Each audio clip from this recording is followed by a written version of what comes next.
ભાવનગર શહેરના દીવાનપરા રોડ ઉપર આવેલી ફર્નિચરની દુકાનમાં મારામારી સર્જાઈ, જેના સીસીટીવી ફૂટેજ આવ્યા સામે।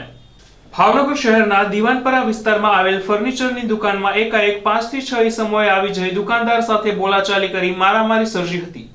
મળતી વિગતો અનુસાર ગત મોડી રાત્રિના ફર્નિચરની દુકાનમાં 5 થી 6 ઇસમોએ આવી જઈ દુકાનમાંથી ખરીદેલી વસ્તુને બદલાવા સહિતની બાબતે ઉશ્કેરાઈ જઈ દુકાનદાર સાથે બોલાચાલી કરી મારામારી સર્જી હતી।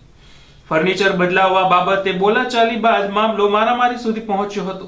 ત્યારે આ મારામારીમાં દુકાનદારના નાના ભાઈને ઈજાઓ પહોંચતા તેમને સારવાર અર્થે ભાવનગર સરટી હોસ્પિટલ ખસેડવામાં આવ્યા હતા અને આ સમગ્ર મારામારીના સીસીટીવી ફૂટેજ પણ સામે આવ્યા હતા। ત્યારે દુકાનદારે આ મારામારી કરનાર ઇસમો વિરુદ્ધ પોલીસ ફરિયાદ નોંધાવી છે।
हिमांशु दीपकभाई पोंदा શેની દુકાન છે ભાઈ તમારી? ओम साई फर्निचर दीवानपरा रोड फर्निचरનો ધંધો ધરાવું સાહેબ। શું થયું ભાઈ?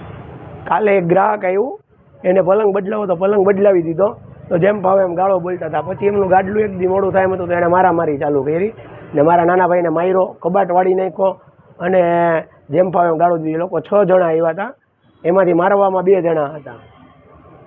શું નામ છે? મયુરસિંહ જાડેજા ને એના ભાઈ, એનું નામ નથી આવડતું।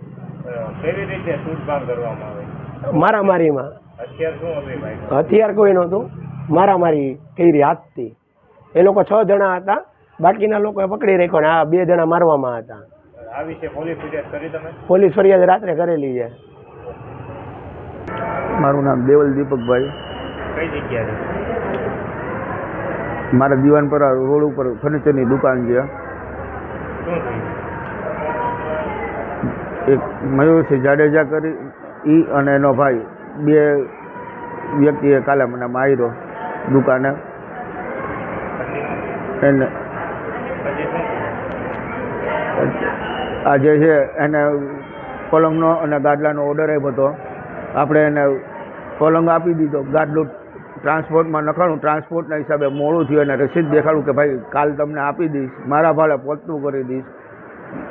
તો કે મારે અત્યારે જોઈએ એમ કરીને ગાળો બોલવા માંડ્યો મયુરસિંહ। પછી મારો કાટલો પકડ્યો અને એના ભાઈએ મારી ઉપર ઘા કર્યો। પછી મયુરસિંહે મને માર્યો। શું લેવા મારવામાં આવ્યું? બસ એને ગાડલું ટ્રાન્સપોર્ટમાં મોડું થયું, બરાબર છે, આજે આવવાનું હતું, ટ્રાન્સપોર્ટના હિસાબે મોડું થાય તો ટ્રાન્સપોર્ટમાં તો એકાદ દી આગું પાછું થઈ શકે, બરાબર છે। તો એને એમ કીધું કે ભાઈ બપોરે તમને ગાડલું કાલ બપોર સુધીમાં આપી દઈશ, મારા ભાડે પહોંચતો કરી દઈશ, પણ એનામાં ધીરજતા ન રહી, મને ગાળો દેવા માંડ્યા, દેવા માંડ્યા, કાટલો પકડ્યો। પછી એના ભાઈએ મારી ઉપર પહેલાં ઘા કર્યો અને પછી 2 ભાઈઓ થઈને મને માર્યો। ક્યાં રહેતી ભાઈઓ? આનંદનગર રહે છે। દુકાનમાં શું નુકસાન કરવામાં આવ્યું? મારો કબાટ આખો તોડી નાખ્યો છે।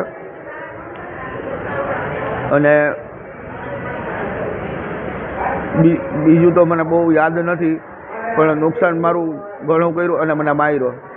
આ વિશે પોલીસ ફરિયાદ કરવાની તમારે? જી કરવી જ પડે ને. કરવાની છે? હા કરવાની છે.